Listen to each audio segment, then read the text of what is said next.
Anchor લઈને ઊભો હતો મેં ગાવા તો વયા ગયા જો એન્કરમાં જાય જો હાલો હાલો એન્કર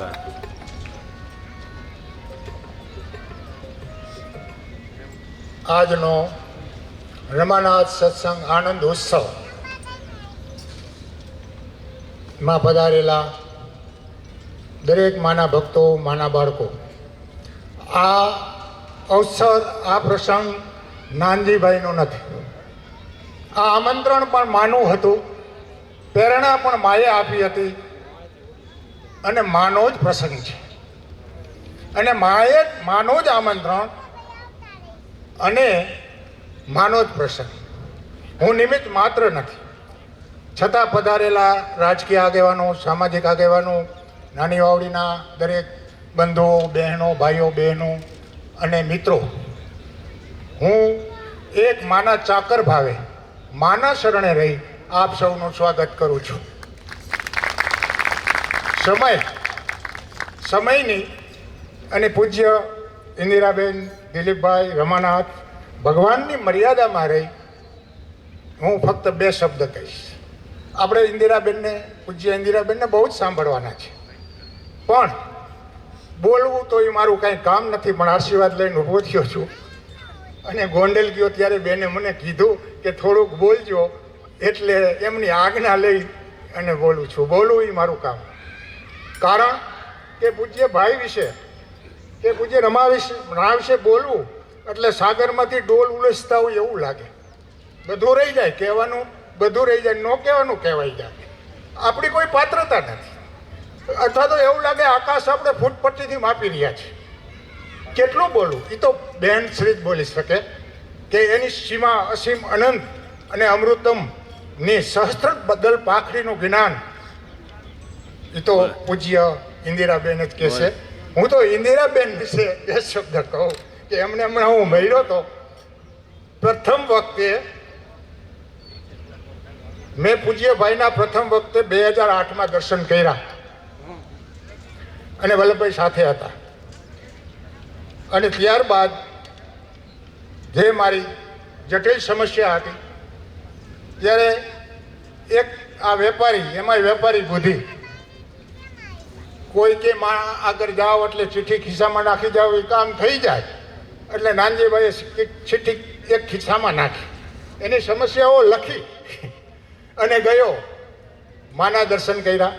3 દિવસમાં મારી તમામ સમસ્યા સોલ્વ થઈ અને અતિ ગંભીર હતી, અતિ જટિલ હતી. એટલી જટિલ સમસ્યા હતી કે એનું કોઈ વર્ણન થઈ શકે એમ નથી.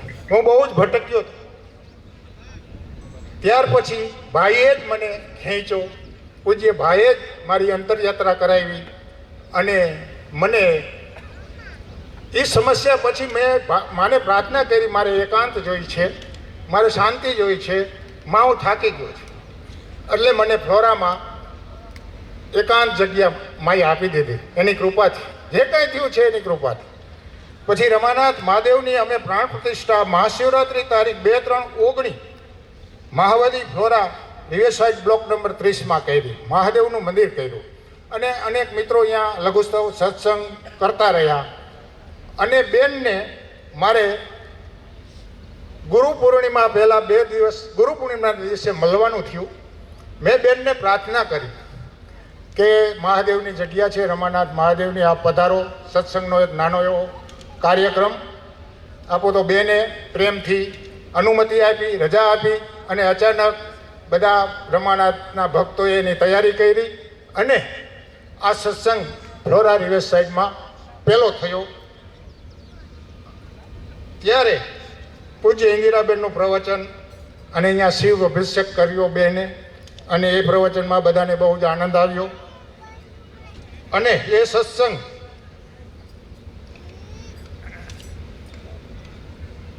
લગભગ ગુરુ પૂર્ણિમા પછી 2 દિવસે હતો.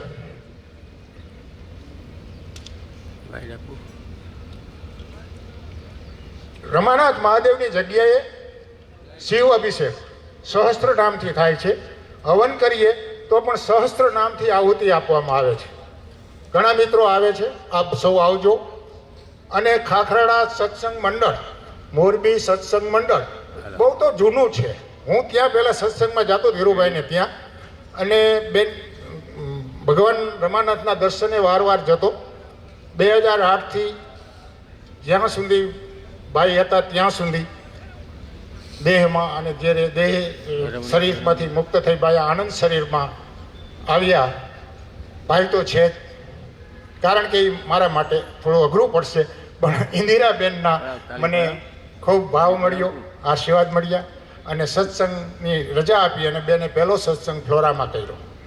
ત્યાર પછી એમ થયું કે આ આનંદ બધાને મળે, મારા ગામને મળે, બીજા ભાઈઓને મળે, તો થોડું એક વધારે પણ આયોજન કરીએ. તો બેને બીજી વાર પણ પ્રેમથી મને રજા આપી. તો આ પૂજ્ય ભાઈ વિશે બોલવું, એ તો પૂજ્ય ઇન્દિરાબેને મને વાત કરી એ વાત કરું છું કે એ બોલવાની ના પડતા હતા, તો ભાઈએ કીધું કે તમારે બોલવું જ પડશે, આજ્ઞા કરી. પછી ઇન્દિરાબેનની પીચ હું સાંભળતો રહ્યો, અને પછી બેનની પીચું મેં અમદાવાદ પણ સાંભળેલી પહેલી, અને એમ અવારનવાર બેનની પીચ સાંભળી. અને પછી બેનના એ સત્સંગ પછી આ બીજા સત્સંગનું આયોજન પણ બેને પ્રેમથી કર્યું. એ બદલ હું રમાનાથ પરિવારનો ખૂબ ખૂબ આભાર માનું છું.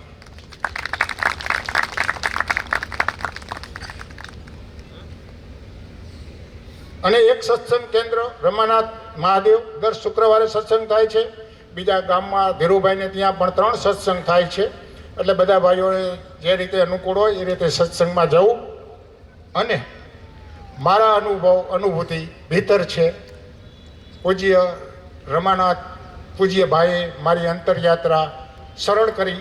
અતિ કઠિન હતી, અતિ દરદથી ભરેલી હતી, શરીર પીડા હતી, શારીરિક, આર્થિક, માનસિક ઘણી પીડાઓમાં મારે 13 વર્ષ કે 12 વર્ષ જે અહીંયા મેં એકાંત ગાળ્યું, અને જે અનુભૂતિ થઈ એ ભાઈની કૃપા જ હતી. ભીતરની અનુભૂતિ એવી છે કે એનું કાંઈ વર્ણન નથી થઈ શકતું. પણ એટલું કહું કે એ જે કાંઈ હતું એ પૂજ્ય ભાઈની જ કૃપા હતી. હું અમુક વચલા ગાળામાં બહુ ભટક્યો ગુરુની શોધમાં, અને તાંત્રિક આ તેમાં ફસાયો. એમાંથી માં જગદંબા એ મને ઉગાર્યો. એની અંદર મારા શરીરની પીડા ઘણી આવી વચલા ગાળામાં, અને અસુરી શક્તિનો સંકલ્પ માત્રથી નાશ કરવાવાળી શક્તિ પૂજ્ય ભાઈ એટલે પૂજ્ય માં જગદંબાએ મને ઉગાર્યો. અને એમાંથી નીકળવું બહુ કઠિન હતું. ઘણાને હું પૂછતો, બહુ જગ્યાએ હું ગયો, પણ મને ક્યાંય રેસ્પોન્સ ન મળ્યો કે આમાંથી પતે નહીં. પણ પૂજ્ય ભાઈએ મને એક અનુભૂતિ આપી. જ્યારે હું ઈંડોળા ઉપર રોતો હતો, કડકડતો હતો કે મારું કોઈ નથી, મારું કોઈ નથી, ત્યારે પૂજ્ય ભાઈએ ઈંડોળા આગળ આવી અને એટલું મને કીધું હતું, હું છું, હું છું, હું જ છું, તને ચલાવનાર પહેલેથી હું છું. પણ હું વચ્ચે એવા પીરિયડમાં ભટક્યો અને ફસાયો, પણ અસુરી શક્તિનો સંકલ્પ માત્રથી નાશ કરવાનો મને અનુભવ થયો.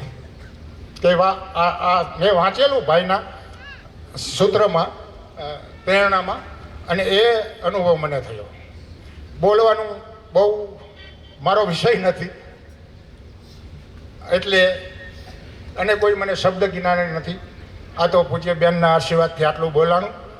અને હવે પછીનો કાર્યક્રમ આગળ વધારો. જય મા.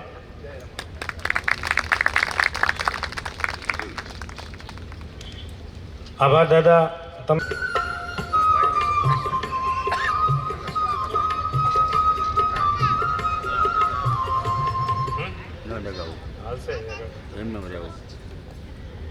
નાનજીભાઈ કીધું ને કે આ મારો બોલવાનો વિષય નથી, અને મને બોલતા નથી આવડતું, તમને બોલતા નથી આવડતું, છતાં હવે આપણને પરાણે ઊભા કર્યા છે તો કંઈક તો બોલવું પડે ને.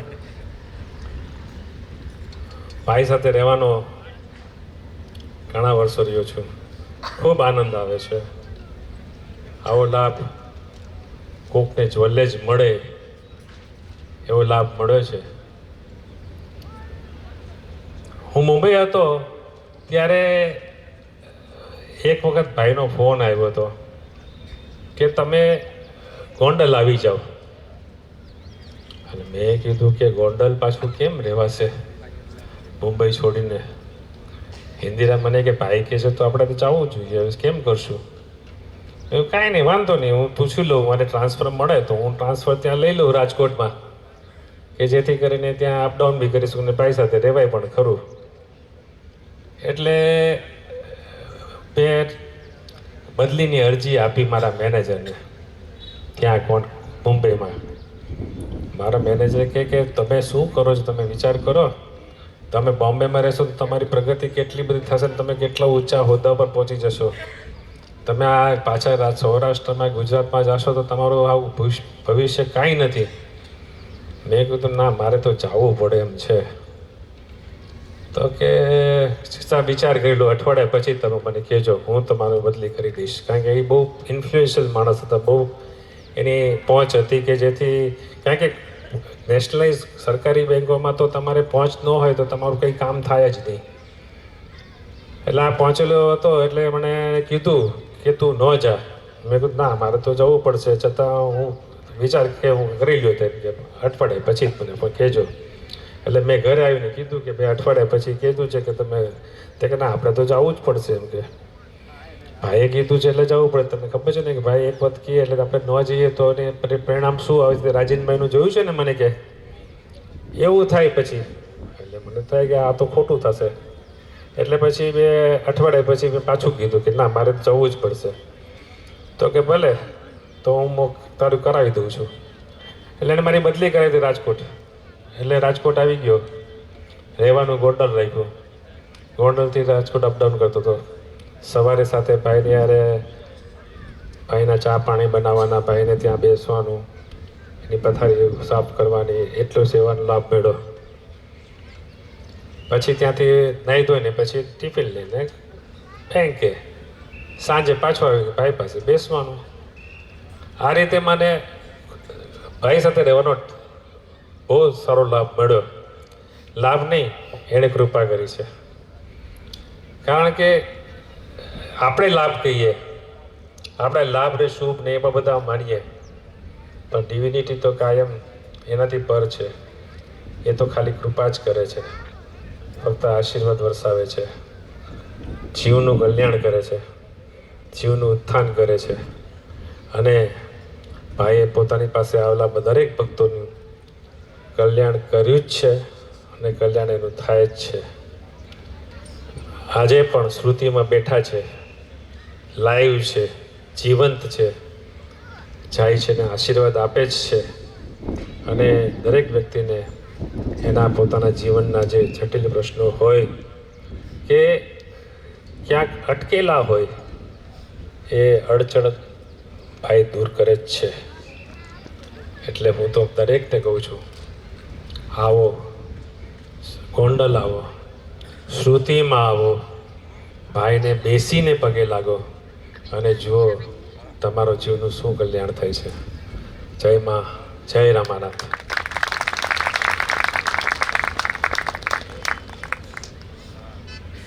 આભાર દિલીપભાઈ. ટૂંકા પ્રવચનમાં આપને અમને ઘણા માહિતગાર કરી દીધા. હવે એવા જ બીજા વક્તા આપણા કે વિનુભાઈ એરવાડિયા.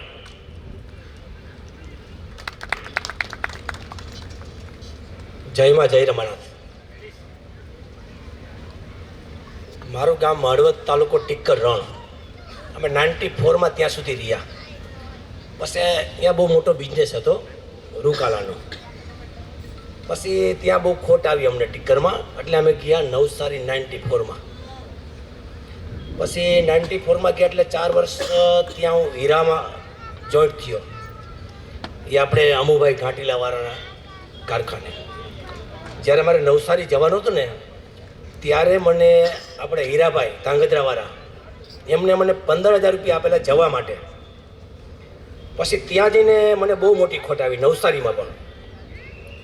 પછી નવસારીમાં બહુ મોટી ખોટ આવી એટલે એમ થાય કે હવે શું કરશું આપણે, ઘર ચલાવવા માટે પૈસા નહીં. પછી કાયમ હું નવસારીથી મોરબી આવવાનું થાય મારે, ટીકર આવવાનું. જ્યારે મોરબી આવું ત્યારે મારે માળિયા જવાનું થાય. જાની મહારાજ માળિયામાં રહેતા. એટલે દાદા પાસે ઘણી વાર જતો. પછી દાદાને મેં વાત કરી એકવાર, મેં કીધું દાદા ચાલો મારે હવે ગોંડલ જવું છે એમ. તો દાદા મને કે કેમ ગોંડલ જવાનું હતું અત્યારે એમ? મેં કીધું દાદા ત્યાં એક રમણાથ ધામ કરીને આશ્રમ છે, નાથાભાઈ પાસે જવું છે મારે એમ. તો જાણી મહારાજ મને ઊભા થઈને બહાર લઈ ગયા ફરિયામાં, બધાની વચ્ચે મને નહીં કીધું એને.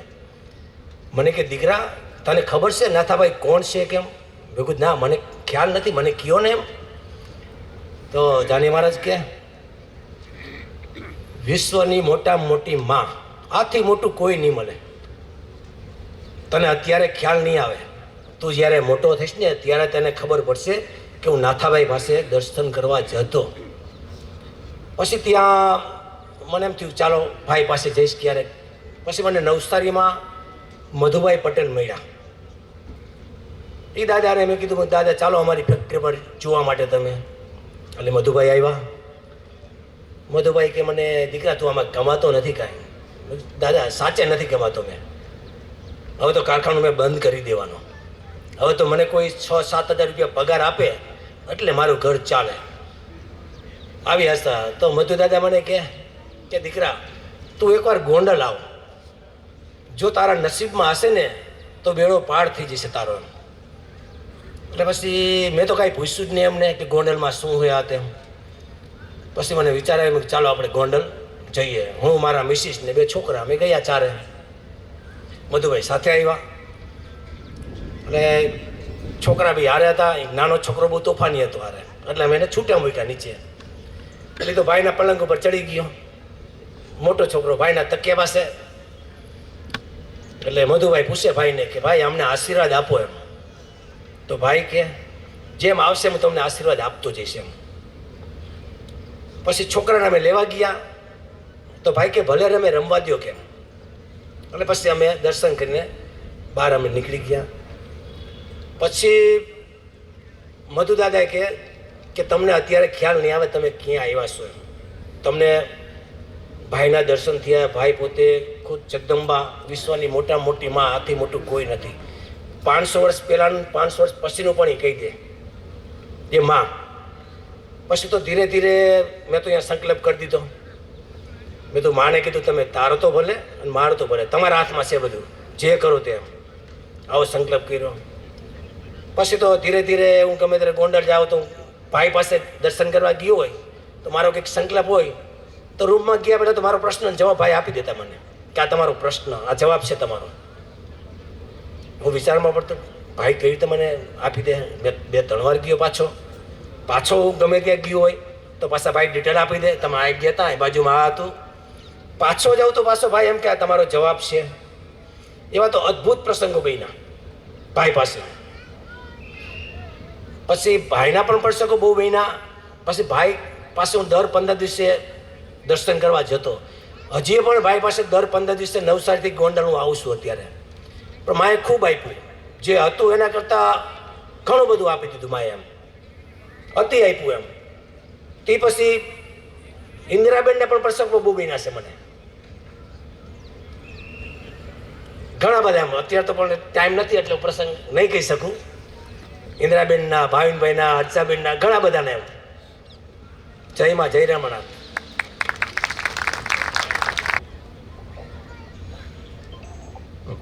જય માં, જય રમાનાથ. ભાઈની કૃપા થઈ છે કે આપણે બધા ભેગા થયા છીએ અહીંયા. અને એમની તમે જે ભાઈનો હવે વિડીયો જોશો એમાં ભાઈ સમજાવશે કે લીલાનું ચર્ચા કરવાથી, સાંભળવાથી કેટલો લાભ થાય છે. પહેલી વાર ભાઈ વિશે હું એક રાજાભાઈ કરીને હતા જે ઉચ્ચ કોટીના સાધક હતા અને એમણે મને કીધું હતું કે મને એમના ગુરુજી પાસે લઈ આવશે. આ હતું 1983માં. પછી એમણે મને કીધું હતું કે તને જગદંબાના દર્શન થશે. એટલે મને એમ હતું કે કદાચ ઝલક થશે કે સ્વપ્નમાં દર્શન થશે. તો મને કે ના, તું કલાકો એમની સાથે બેસીને વાતો કરીશ. પછી પણ મારું પહેલી વાર જ્યારે રાજાભાઈ આવ્યા હતા ત્યારે એ ભાઈના પગે પડ્યા તો એમણે જોયું કે હનુમાનજી એમની ચરણની સેવા કરતા હતા. ત્યારે એમને ખબર પડી કે હનુમાનજી જેના ચરણની સેવા કરે એ કેવી શક્તિ હોય. પછી 91થી ભાઈ પાસે આવવાનું અમને લાભ મળ્યો ભાઈની કૃપાથી. અને ત્યાર પછી મારી સાથે ઘણા ફોરેનર્સ અને આપણા ઇન્ડિયન જે ફોરેન રહે છે બધા આવતા મારી સાથે, અને બધાને ભાઈ બધી ડિટેલ્સ આપતા, એમના જન્મની, પૂર્વજન્મની, એમના બિઝનેસની અને ફ્યુચરની આપતા. અને આવી રીતે ભાઈ સાથે ઘણા વખત સુધી આ બધી ભાઈ ભગવાન હતા, એટલે એ બિયોન્ડ સ્પેસ, ટાઈમ અને કોસેશન હતા, એટલે કોઈ પણ જાતની ડિટેલ્સ એ આપી શકતા. હવે ભાઈએ પહેલાં રમાનાથ ધામનું 91માં ભૂમિપૂજન રમાબેનના હસ્તક થયું હતું, અને પછી શિલાપૂજન ભાઈ અને બેન પોતે ઉપસ્થિત હતા, અને ઇન્દિરાબેન અને દિલીપભાઈના હસ્તકે શિલાપૂજન થયું હતું. આ આપણી હિસ્ટ્રીમાં પહેલીવાર ભગવાને પોતાની મંદિર બનાવ્યું છે, અને ભાઈએ એમાં એટલી બધી ઉર્જા પૂરી છે, અને રમાબેનના આશીર્વાદ છે કે જે પણ ત્યાં જશે એનું સ્પિરિચ્યુઅલ અપલિફમેન્ટ ગેરંટીડ છે. સાંસારિક વસ્તુ તો હેલ્પ થશે જ, પણ સ્પિરિચ્યુઅલ અપલિફમેન્ટ ગેરંટીડ છે. અને પછી 2005માં ભાઈએ ભવતાણી આરોગ્ય નિધિ ટ્રસ્ટનું નિર્માણ કર્યું. એમાં ભાઈનું કહેવું એમ હતું કે આપણે કોઈને જમાડીએ તો થોડા વખતમાં પાછી ભૂખ લાગે. જો કોઈ માણસ દર્દી હોય એને દર્દ મટાડીએ તો પછી પાછો અમુક સમય પછી બીજું દર્દ થઈ શકે છે. પણ આપણે તો ભવતાણીમાં એવી રીતે કરીએ કે લોકોનો ભવ તારે. અને કીધું કે આપણે હોસ્પિટલ કરીએ, પણ સાથે સાથે ત્યાં સ્પિરિચ્યુઅલ એન્વાયરમેન્ટ રાખશું કે જેથી લોકોનું ભગવાનનું નામ લેવડાવશું. અને એ રીતે ભાઈની ઈચ્છા છે, અને અત્યારે આપણે નવી હોસ્પિટલ બનાવી રહ્યા છે. એનું કન્સ્ટ્રક્શન અત્યારે ચાલુ છે, અને 6-1 મહિનામાં કન્સ્ટ્રક્શન પૂરું થશે. ભાઈ ભગવાન હતા એટલે એમની ઈચ્છા છે, એટલે હોસ્પિટલ તો સારી થશે અને લોકોની સેવા થશે. જય માં, જય રમાનાથ. ખૂબ આભાર પ્રજ્ઞેશભાઈ, તમે અમને માન્યા, આશીર્વાદ આપ્યા અને એના અનુભવો અમારી સમક્ષ રજૂ કર્યા. હવે ભાઈના જ પૌત્ર એવા ડૉક્ટર ભાવિનભાઈ ભટ્ટને હું વિનંતી કરું કે તેઓ 2 શબ્દ પોતાની ભાષામાં કહે. ભાવિનભાઈ ભટ્ટ. ખૂબ આપણે જયમાં જય રમાનાથથી આપણે ભાવિનભાઈનો આવકાર કરશું. ભાવિનભાઈ ભટ્ટ.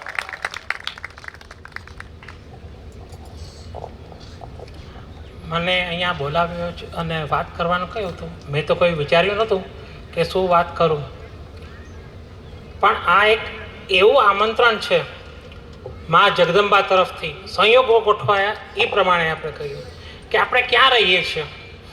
કોઈ કે હું મોરબી રહું છું, કોઈ કે હું વાંકાનેર રહું છું, કોઈ કે હું મુંબઈ રહું છું, કોઈ કે હું વાવડી રહું છું, પણ ખરેખર આપણે આમાંથી ક્યાંય નથી રહેતા. આપણે ફક્ત ને ફક્ત આપણા મનમાં રહીએ છીએ.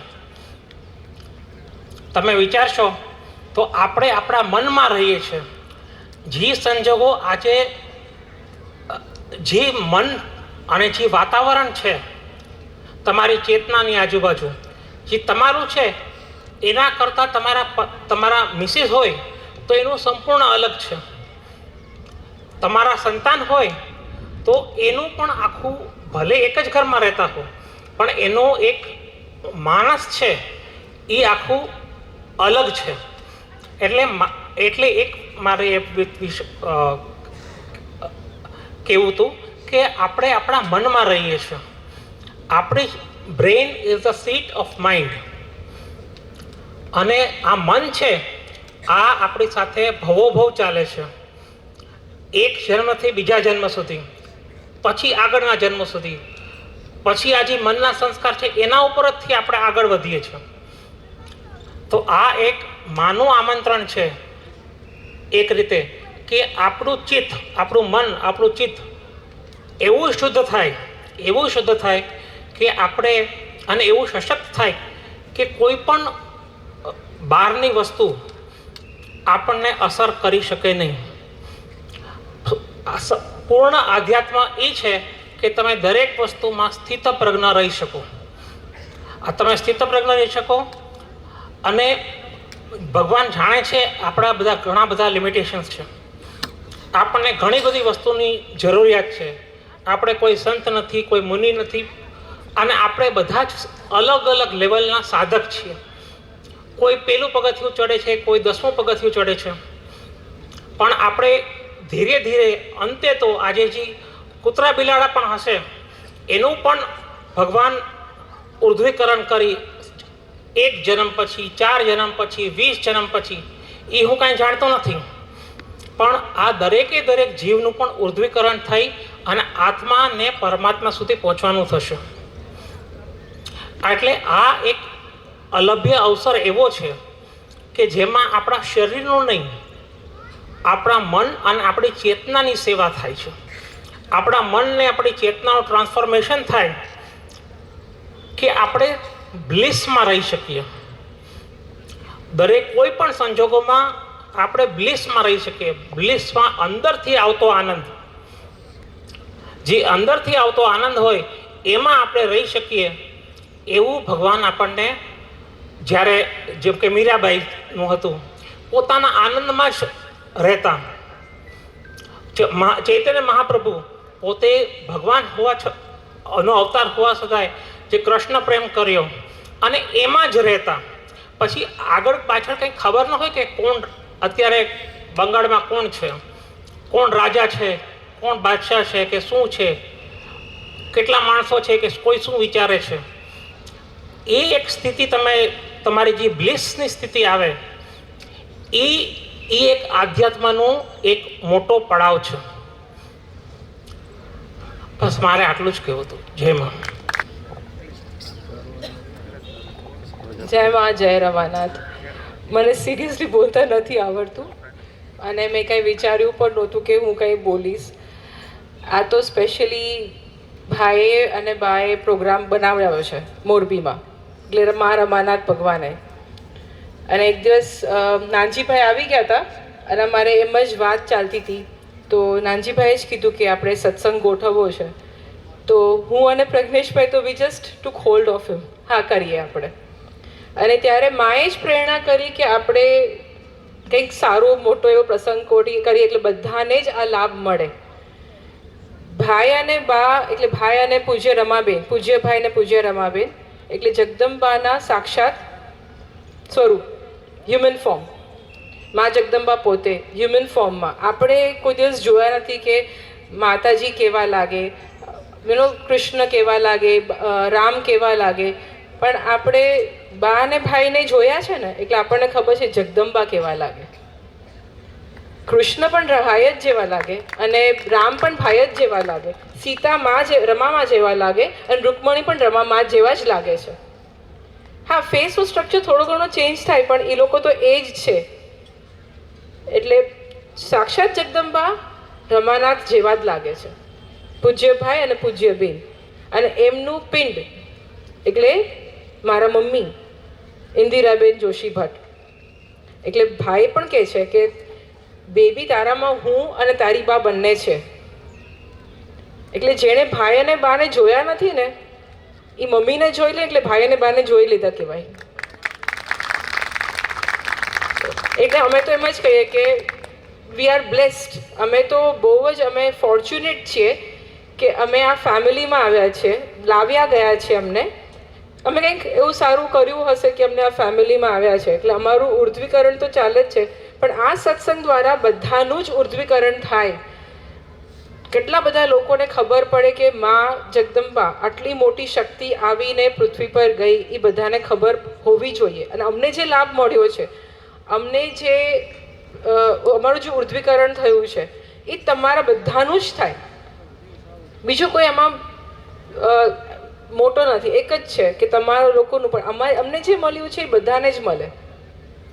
શું કામ કોઈ રહી જાય? માં જગદંબાના સાનિધ્યથી કોઈ કેમ શું કામ રહી જાય? એટલે આપણે સત્સંગ એની માટે નાનજીભાઈ, થેન્ક યુ નાનજીભાઈ, તમે આ ઓર્ગેનાઇઝ કર્યું એના માટે હાર્ટફેલ થેન્ક યુ નાનજીભાઈ અને એમની આખી Morbi team. Thank you so much. તમે બધાને જ આ વસ્તુથી પરિચિત કર્યા કે જગદંબા, માં જગદંબાનું અહીંયા સાક્ષાત્કાર થયો હતો શ્રુતિ ગોંડલમાં, અને છે જ, હાલ પણ છે જ. શ્રુતિમાં તમે આવશો કે તમને વાઇબ્રેશન્સ ફીલ થશે જ. તમને સામે જ દેખાશે. એમાંય મૂર્તિ પ્રતિષ્ઠાપિત થઈ પછી એના પછી તો બા અને ભાઈ લાઈવ છે. Every day there is an something or somewhere there is V feel it કે ભાઈ અને બા બહુ જ લાઈવ છે અને આપણું સાંભળે છે, આપણી સાથે જ બેઠા છે. તમે ગોંડલ આવો, શ્રુતિમાં આવો, દર્શન કરવા આવો. રમાનાથ ધામ પણ ભાઈ પોતે જ બનાવ્યું છે. એટલે એવું જગદંબાએ પોતે જ પોતાના મંદિરની ભૂમિપૂજન અને શિલાન્યાસ કર્યા હતા. એવું ક્યાંય બન્યું નથી. એટલે આ વખતનું જે મેનિફેસ્ટેશન છે એમાં પહેલી વખત આવું બન્યું કે જગદંબાએ પોતાના જ મંદિરનું નિર્માણ કર્યું છે. તો મારા એટલી જ છે રિક્વેસ્ટ છે કે તમે લોકો બધા ગોંડલ આવો. અહીંયા મોરબીમાં સત્સંગ થતા હોય એમાં તમે જોડાઓ. ભાઈની પુસ્તકો વાંચો, ભાઈના ઇન્દિરાબેનના વિડીયોઝ જુઓ. એમાં પણ ભાઈએ ઘણું બધું જે સમજાવ્યું છે અમૃતમ વિશે, જીવન વિશે, એ બધું જ મમ્મી બોલે છે. પ્લીઝ તમે લોકો આવો, જોવો એક વખત અને તમે જુઓ કે તમે કેવું ફીલ કરો છો. તમે પોતાના વાઇબ્રેશનથી તમને ખબર પડી જશે કે તમારી લાઈફ ચેન્જ થાય છે. મારે બસ એટલું જ કહેવું હતું. જય માં, જય રમાનાથ. મનવાંચિત પૂરણ ફલ પાવે, મનવાંચિત પૂરણ ફલ પાવે. આરતી જોય મન સે ગાવે, જય મણિનંદન રમાનાથ ભક્ત નહિતકારી. આરતી ગાવું હરખ હરખ में नाथ तुम्हारी. जय मणिनंदन, जय मणिनंदन, जय मणिनंदन रमानाथ भक्त हितकारी. आरती गाऊं हरख हरख में नाथ तुम्हारी. श्रीनाथ शरणं शरणं श्रीनाथ, श्रीनाथ शरणं शरणं श्रीनाथ, श्रीनाथ शरणं शरणं श्रीनाथ, श्रीनाथ शरणं शरणं श्रीनाथ, श्रीनाथ शरणं शरणं श्रीनाथ. श्रीनाथ तुम्हारी जय जय हो, रमानाथ तुम्हारी जय जय हो. श्रीनाथ तुम्हारी जय जय हो, रमानाथ तुम्हारी जय जय हो. श्रीनाथ तुम्हारी जय जय हो, रमानाथ तुम्हारी जय जय हो, रमानाथ तुम्हारी जय जय हो, रमानाथ तुम्हारी जय जय हो. श्रीनाथ तुम्हारी जय जय हो, रमानाथ तुम्हारी जय जय हो, रमानाथ तुम्हारी जय जय हो, रमानाथ तुम्हारी जय जय हो. रमानाथ भगवान की जय.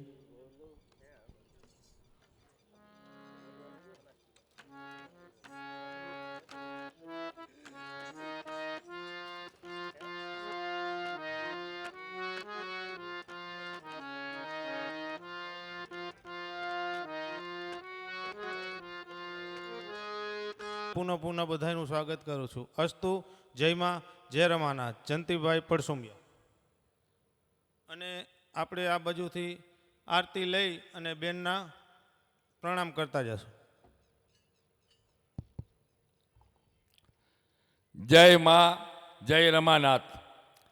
રમાનાથ સત્સંગમાં અમારા નાનજી દાદાને માન આપી, આમંત્રણને માન આપીને પધારેલા દરેક નામી અનામી અગ્રણીશ્રીઓ, ઉદ્યોગપતિશ્રીઓ અને ગામના વડીલો, મહેમાનો, આજુબાજુના ગામમાંથી પધારેલા દરેક સત્સંગીઓ અને ખાસ કરીને રમાનાથ ટ્રસ્ટના અધ્યક્ષ શ્રી ઇન્દિરાબેન જોશી, એમના આજે સત્સંગનો જે આપણને લાવો મળ્યો છે અને રમાનાથ માના નજીક જવા માટેનો જે આપણને દ્વાર મળ્યા છે એ માટે ખાસ કરીને અમે એમનો ખૂબ ખૂબ ગામ વતી અને હું અમારા નાનજી દાદાના પરિવાર વતી એમનો ખૂબ ખૂબ આભાર માનું છું. અને ખાસ તો અમારા નાનજી દાદાનો અમે નાની વાવડી ગામ ખૂબ જ આભાર માની છીએ કે હર હંમેશા આવા સારા સત્સંગના કામ કરી અને ગામને અનેરો લાભ જેટલું બને આપણે એમાં ઉપયોગી બનશું. એટલે જે બી ફ્રી થઈ જાય અહીંથી એ બધા આપણા સ્વયંસેવકો ત્યાં જાય રસોડા વિભાગ અને જમણવારની વ્યવસ્થા કરે. આપણે શાંતિથી માનો પ્રસાદ લેશું. હો, બહુ મજા આવશે માનો પ્રસાદ લેવાની. કદાચ 15 મિનિટ 20 મિનિટ આપણે લેટ થઈ તો વાંધો નહીં. લેડીઝ વર્ગને મારી ખાસ સૂચના, આપણે નિરાતે માનો પ્રસાદ લેવો છે.